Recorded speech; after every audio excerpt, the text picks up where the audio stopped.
I'm Pete Daniel, and I live in the Tamar Valley on the border of Devon and Cornwall. Join me on my adventures in the Tamar Valley as I try and show you some of the wildlife I love to see and film.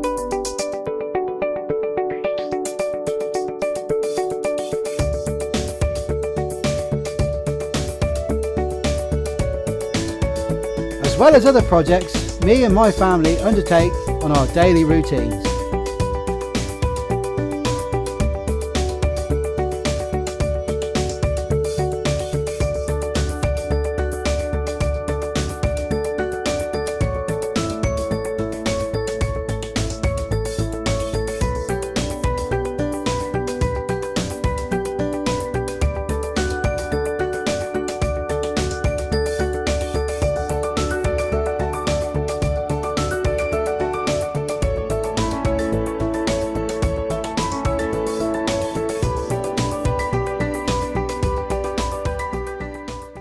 Well, join me this week as I go back down to the mash to see how the tadpoles is doing, and my daughter Daisy comes along and helps out by collecting weed for our pond tank. A friend of mine asked if I can help with a project for a little animal around the Beer Peninsula, and we get to work up at the garden whilst the sun is shining and the weather is good. And I get to the next stage of the chicken project before I go down to the woods to collect in my trail cameras. Well, it's a new day in the Tamar Valley, and it's a start to a new week, and the weather is finally warming up after a very cold snap. I'm off out to the valley today, but before I go, I want to show you what's happening in my pond tank. Right, okay, well I'm back up at pond tank, and as you can see there's a bit more activity in there today than when I showed you a few days ago. Now that's because the temperature of the water's warmed up. Of course we had that cold snap, and when the tadpoles had just about finished the jelly, they were lying on the floor, not moving very much. They were just feeding and hardly wiggling around. But now you can see them, they're all over the place, look. And they're swimming around the tank now because there's not much jelly left from the spawn. So what they're doing is they're looking for other things to eat. So I'm going to have to start thinking about putting food in there. But my first job is to go down to the mash and bring back some of the weed and put it in the tank for them, because they'll eat that as well. But then I'm going to have to start feeding them with things like fish food and also the bacon on the string, and you'll see then that they love that. Well, that's brilliant to see my tadpoles on the move around the tank. Now I'm going to leave them to get on, as I want to go down to the mash today and collect some weed, and I've got a little helper coming with me as well.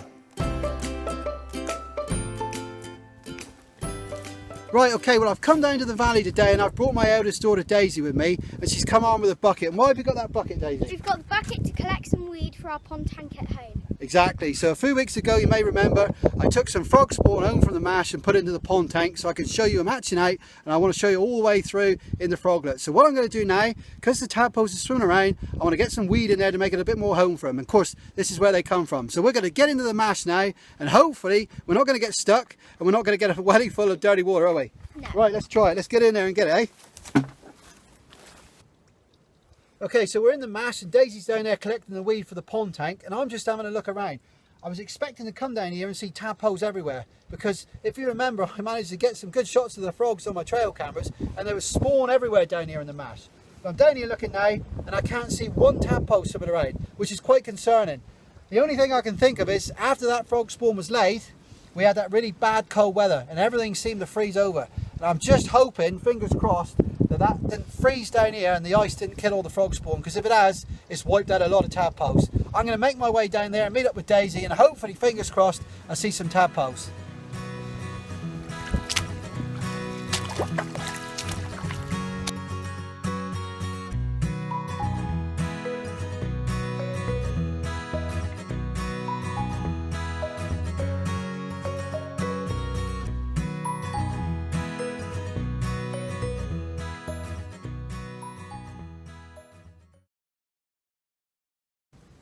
Right, okay, so I've moved further down the mash, and you can see this is where one of my trail cameras was to. I actually strapped it to that branch looking down over the top of the mash, and this is where all the frog spawn was, and I'm just looking through the water now. It's crystal clear and I can't see one tadpole, and that is really concerning me now. Really concerning me. There, you can see there, look, I'm just looking through the mash. This is where all the frog spawn was, in those big clumps there, and there's not one single tadpole to be seen. Not one. So I think the sad reality is that when we had that cold weather, it all froze over down here, and that ice has killed off the frog spawn. And if that's the case, we've lost a hell of a lot of frogs there, a hell of a lot of frogs, and that's concerning.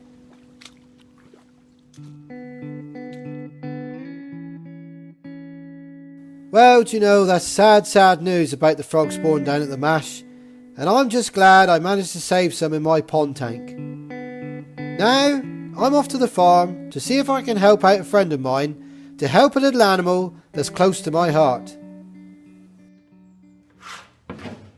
Right, okay, well I've come down to the farm today to use the workshop, and what I'm down here for is because a friend of mine has asked me if I can help out with something that's very close to my heart, and that is to help to try and preserve the hedgehogs around Beer Alston.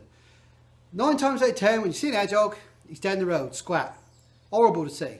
Now hedgehogs are on the endangered list now, and we need to start to protect them. So Paul, down at Tap Hill Fish and Chip Shop, come up with this brilliant idea about putting some signs around the village in the verges, so hopefully it helps people to slow down and not kill so many hedgehogs on the road. Give the hedgehogs a chance to get across the road. And of course I said, yes, I will help out. Now, what I've said that I would do is I would make the signs. So I'm down in the workshop today to cut out the ply and then hopefully put the signs together so I can give them back to Paul, and then he can get them laminated and we can get these signs up around the village, and that'd be absolutely brilliant. Right, so I better get and cut these out. Then I'm going to make the posts that go on the back of them. Then there's a little job for my girls, and that's to put some wood preserve on them. Right, I've got to get on.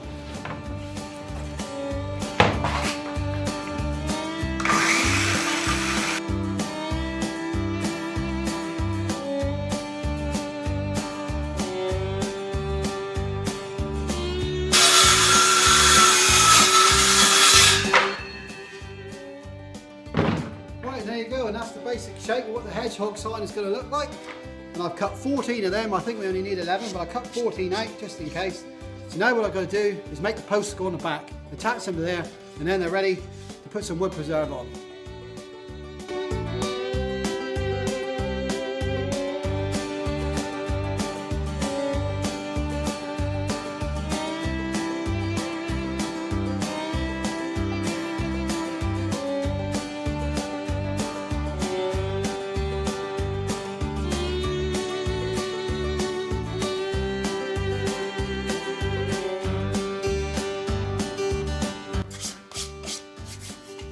Right, okay, well there you are. There's the basic shape of the sign. There's a stake on the back, and that's roughly what it'll look like when they're done and put together. But what I'm going to do now is take all these home and give them to the girls, and then they can paint with the wood preserve, and then I can fix them together and they're ready to go off to be laminated with a sign on the front.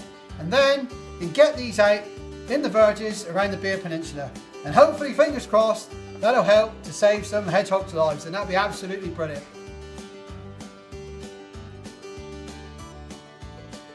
Well, that's a good job done with the hedgehog signs, and I look forward to seeing them in the verges around the Beer Peninsula.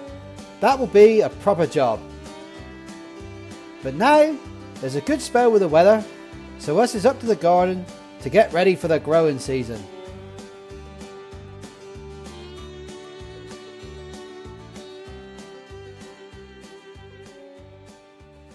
Well, at last, the wet and windy weather has passed through the Tamar Valley, which is absolutely brilliant news. We've had a week of decent weather, so everything's starting to dry out. It's been so wet up the garden, we haven't been able to do any jobs whatsoever.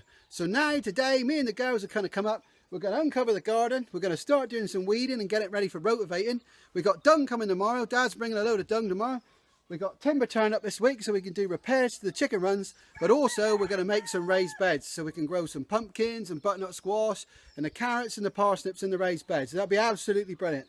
But my first job of the day is to let out my girls and feed them, so I'm going to get on with that. Come on in, girls. Wake up. Come on in, come in. Good girls. Come on in.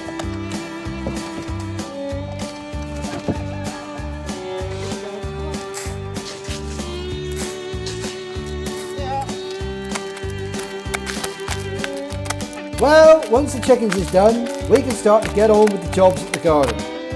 The grass gets cut.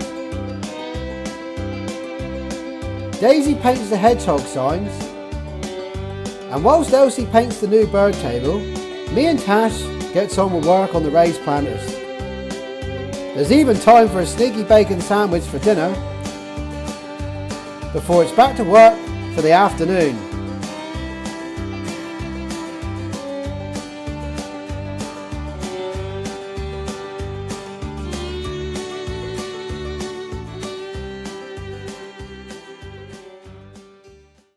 Another beautiful start to the day in the Tamar Valley, and it's another day at the garden to finish off getting ready for the growing season.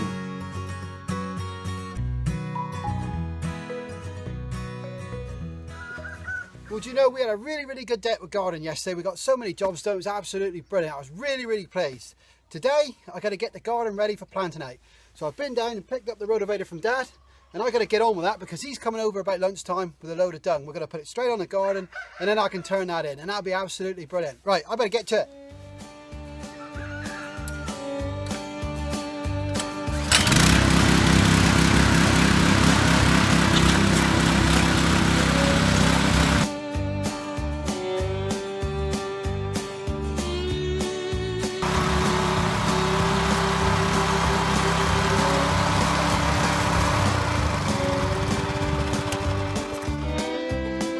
Right, well that's that part done. Now it's just to wait for the dung to come, we can get that on, and then I can turn that in, and that'll be absolutely proper. Well, Dad arrived with the dung, and Daisy and him got stuck into loading it into wheelbarrows. And we got to work getting the dung onto the garden, and as always, it was a team effort. And everybody worked really hard to get the job done.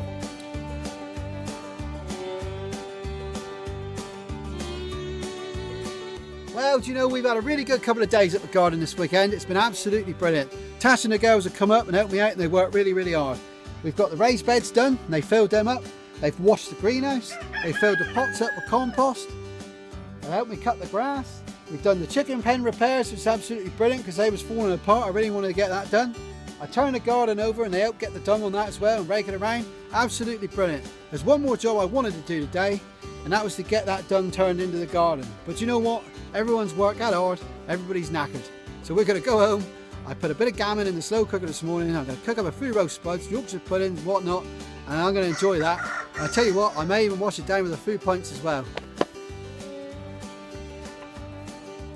All the work we have done at the garden is absolutely brilliant. Most of the jobs are done, and it's started to tidy up really well. A few bits to do, and then we are ready to go. But now, it's time to get back to a project that I started a few months ago. Right, okay, well I'm back home again, and I'm back onto the chicken project. And it's the next stage of what I want to show you with our chicken eggs. And that is incubating and hatching out some of our own chicks. The incubator turned up about a week ago, and I've set it up for a couple of days, give it a trial run. The temperature's up to speed, the humidity's up to speed, everything's working, the egg turning mechanism is working, absolutely brilliant, okay?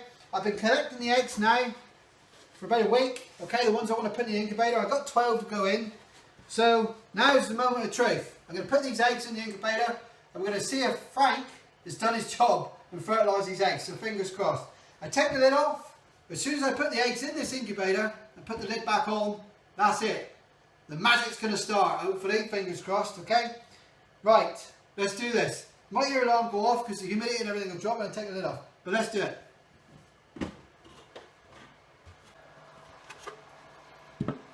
Right, okay, here comes the first eggs.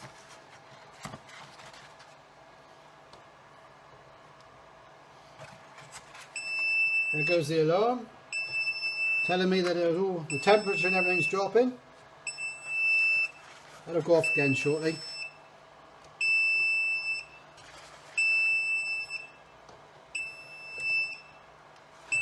God, these are big eggs, mine. Whoa, two more.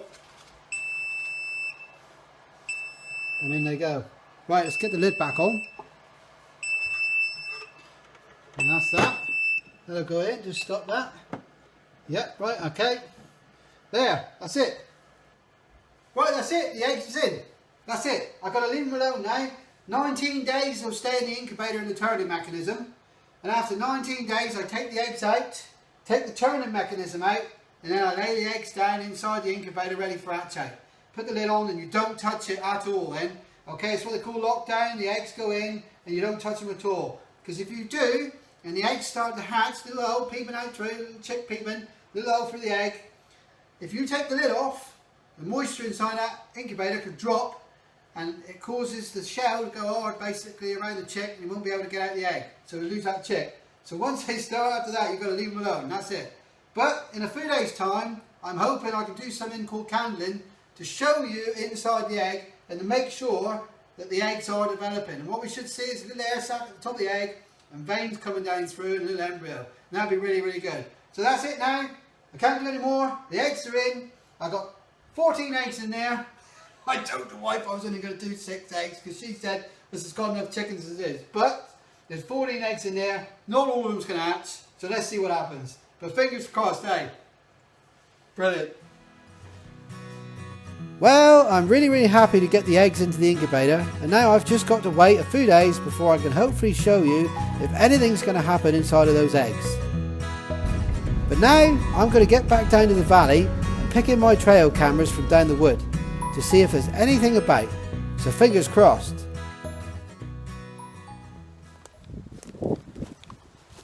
Right, okay, well I've come to the first trail camera that I set up last week to leave down the wood to see what's about.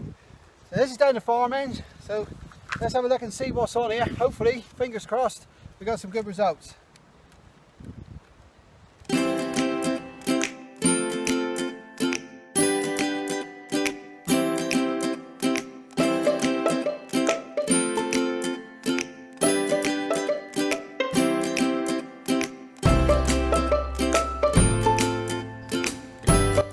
Oh, well, that's not a bad start to the day, is it? To see the road here on the camera, that's absolutely brilliant. Right, onto the badger set now, pick up the next camera and see if we got any results of Billy Brogger down there.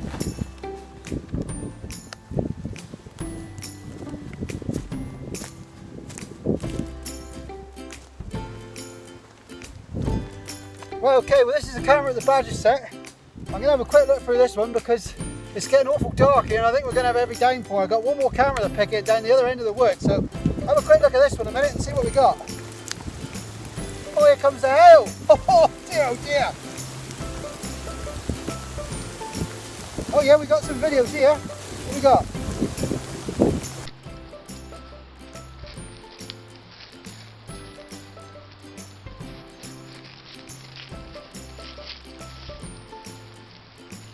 Oh, that's absolutely brilliant, isn't it? We've got the badger coming in front of the camera.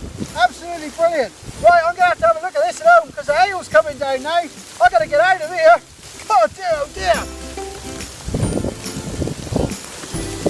Well, as you know, the hail and the rain came down for days on end in the Tamar Valley. But when I got home and I had a look at my last trail camera from down the wood, well, let's just say that I wasn't disappointed.